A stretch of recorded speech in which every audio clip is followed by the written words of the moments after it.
Hi guys, share ko lang sa inyo kung paano malaman na sira na talaga. Yung mag-confirm ka kung sira na ba talaga yung crankshaft or sa connecting rod mo ba. Ito guys, oh.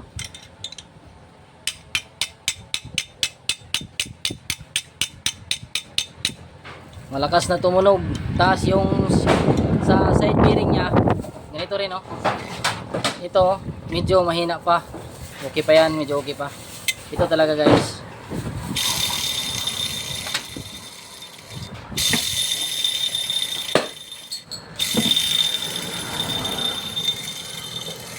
Makalansing yung tunog niya. Indication yan na sira na yung crankshaft bearing mo. So kailangan mo nang mag replace. Dapat dalawa, yung dalawa na para pantay lahat. Yan, oh.